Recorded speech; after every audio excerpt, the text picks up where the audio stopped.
এই মুহূর্তে বাংলাদেশের সর্বশ্রেষ্ঠ একজন আলেমকে যদি ক্ষমতায় বসানো হয়, সে যদি কোরআনের আইন কোনকানো ভাবে জারি করে, আমার বিশ্বাস 80% মুসলমান তার বিরোধিতা করবে। 80% মুসলমান যারা ইমানের দাবিদার করে, যারা কোরআনকে অন্তর্জালা লালন করে, এই 80% মুসলমান ওই আলেমের বিরোধিতা করবে, তার বিরুদ্ধে মিছিল করবে, তাকে ক্ষমতার থেকে নামানোর চিন্তা করবে। কেন? এই জ্ঞানের যথার্থ মর্ম আমরা বুঝি নাই, যথার্থ বুঝ আমাদের ভিতরে নেই, যথার্থ শিক্ষা আমাদের ভিতরে নেই, যার কারণে আলেমের বিরুদ্ধে যে ইসলামী হুকুমত প্রতিষ্ঠিত করতে চাচ্ছে তার বিরুদ্ধে আমরা দাঁড়াইছি।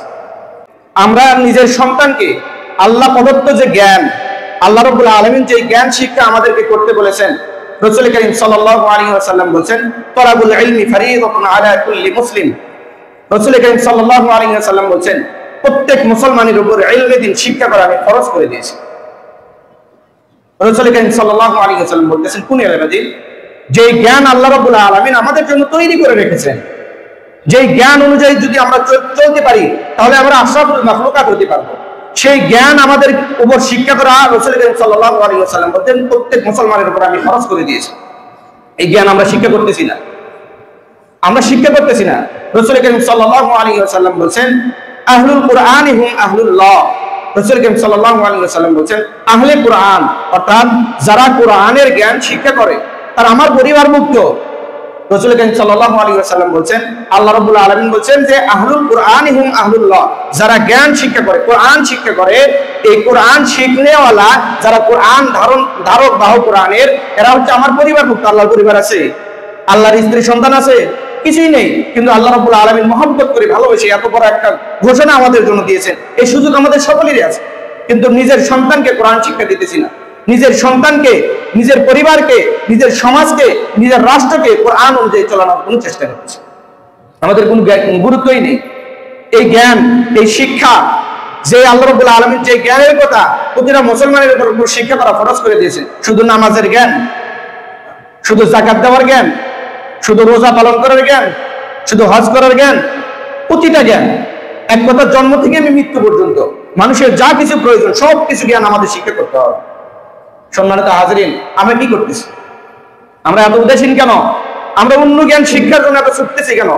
অন্য জ্ঞান যেগুলা আমাদের, আরেকটা জিনিস হয়তো করবেন যে হুজুর অন্য জেনারেল শিক্ষা করা কি আমাদের জন্য নাজায়েজ, হারাম? আমরা হচ্ছি মাজুর, দুর্বল, বাধ্য হয়েছি। একটা জিনিস বোঝার চেষ্টা করবেন, জায়েজ কখন হয়? যখন কোনো ক্ষেত্রে আমরা বাধ্য হই।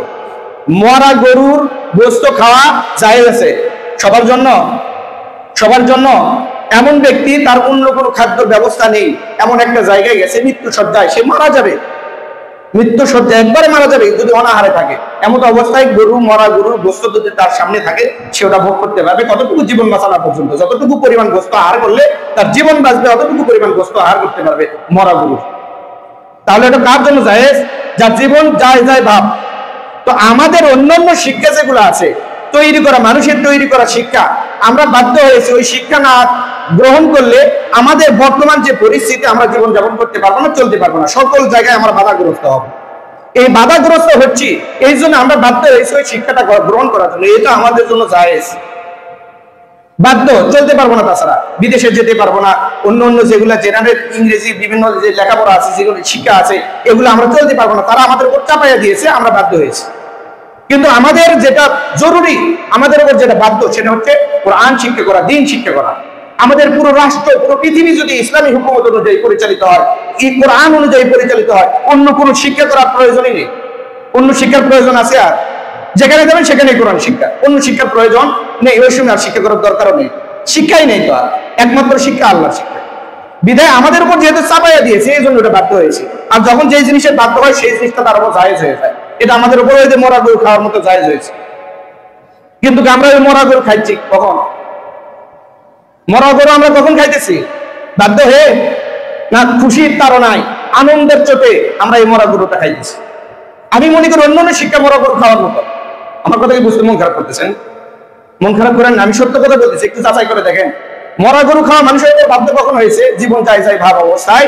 তো আমাদের জেনারেল শিক্ষা যেগুলো, আমাদের ওই রকম অবস্থায় রাখা লাগবে যে জীবন যায় ভাব অবস্থা আমাদের, তাতে চলতে পারতেছে না, এই জন্য আমাদের উপর জায়েজ। কিন্তু আমাদের গুরুত্ব রাখতে হবে, প্রথমে রাখতে হবে আল্লাহর জ্ঞান, কোরআনের জ্ঞান আমাদের শিক্ষা করতে হবে, এবং এই কোরআনের জ্ঞান অনুযায়ী, এই শিক্ষা অনুযায়ী যখন সবাই কোরআনের জ্ঞান শিক্ষা অর্জন করবে, পুরো পৃথিবী, পুরো দেশ ইসলামী হুকুমত প্রতিষ্ঠিত হবে, আর বাধা দেওয়ার মতো কেউ থাকবে না। কিন্তু আমরা এই ব্যাপারে উদাসীন হওয়ার কারণে, এই জ্ঞান শিক্ষা না করার কারণে আমাদের ওই গুরুত্ব নাই, এবং আমাদের দেশে, আমাদের সমাজে, অন্যান্য বিশ্বে কোরআনের হুকুমত প্রতিষ্ঠিত হচ্ছে না। কেন? আপনাদেরকে একটা দৃষ্টান্ত আরেকটা দিই আপনাদেরকে, আমার কথা কি বুঝতেছেন? এই মুহূর্তে বাংলাদেশের সর্বশ্রেষ্ঠ একজন আলেমকে যদি ক্ষমতায় বসানো হয়, সে যদি কোরআনের আইন পুঙ্খানুপুঙ্খানু ভাবে জারি করে, আমার বিশ্বাস 80% মুসলমান তার বিরোধিতা করবে। 80% মুসলমান যারা ইমানের দাবিদার করে, যারা কোরআনকে অন্তর্দ্বারা লালন করে, এই 80% মুসলমান ওই আলেমের বিরোধিতা করবে, তার বিরুদ্ধে মিছিল করবে, তাকে ক্ষমতার থেকে নামানোর চিন্তা করবে। কেন? এই জ্ঞানের যথার্থ মর্ম আমরা বুঝি নাই, যথার্থ বুঝ আমাদের ভিতরে নেই, যথার্থ শিক্ষা আমাদের ভিতরে নেই, যার কারণে আলেমের বিরুদ্ধে, যে ইসলামী হুকুমত প্রতিষ্ঠিত করতে চাচ্ছে, তার বিরুদ্ধে আমরা দাঁড়াইছি। জ্ঞান থাকতে হবে আগে, ওর যোগ্যতা অর্জন করতে হবে। যখন মক্কা, রাসূল করিম সাল্লাল্লাহু আলাইহি ওয়াসাল্লাম মক্কা জীবনে যখন ছিলেন, তখন সাহাবায়ে কেরাম, কিন্তু সমস্ত সাহাবায়ে কেরামের উপর আল্লাহ তাআলা কোরআনের হুকুমত প্রতিষ্ঠিত করেন নাই, সর্বপ্রথম করেন নাই।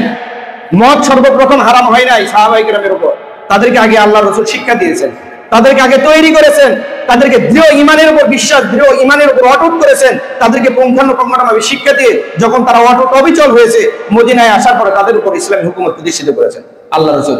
ওই অবস্থায় সাহাবায়ে কেরামের উপর যদি মদ হারাম হয়ে যেত, সবাই মদের পাগল ছিল, দিশেহারা হয়ে যেত, পাগল হয়ে যেত, মদ ছাড়তে পারতো না, তখন ইমানও আনতো না, আল্লাহ রাসূলের বিরোধিতা করতো।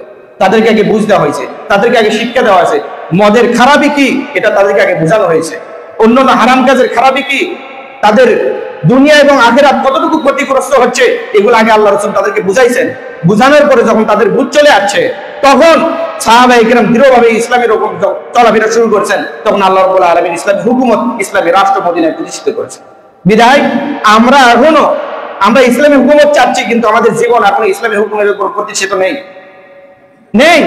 এই জন্য নিজের তামান্নাও হবে ইসলামী হুকুমতের উপর নিজের জীবনকে বাস্তবায়ন করতে হবে, এবং আকাঙ্ক্ষা হবে আমাদের রাষ্ট্রে, আমাদের সমাজে ইসলামী হুকুমত প্রতিষ্ঠিত হোক। উভয়টাই একসঙ্গে চলতে হবে আমাদের।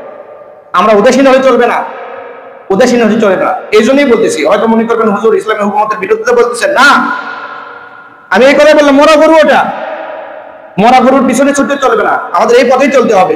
এই জন্য নিজের জীবনকেও ইসলামী শরিয়া অনুযায়ী পরিচালিত করতে হবে, রাষ্ট্রকে শরিয়া অনুযায়ী পরিচালিত করতে হবে। আমি আমার জীবনকে ইসলামী শরিয়া অনুযায়ী পরিচালিত করতেছি, কিন্তু রাষ্ট্র এমন ভাবে আমাকে বাধাগ্রস্ত করতেছে, আমাকে ইসলামী শরিয়া অনুযায়ী পরিচালিত হতে দিচ্ছে না, রাষ্ট্র আমাকে বাধা দিতেছে। দেখেন প্রতিটা ক্ষেত্রে অনেক বিধান আছে যেগুলো রাষ্ট্র আমাদের কোরআনের বিরুদ্ধে আইন পাস করেছে, যেগুলো বললাম শয়তানি আইন, যেটা বুঝতে পারছেন কথা।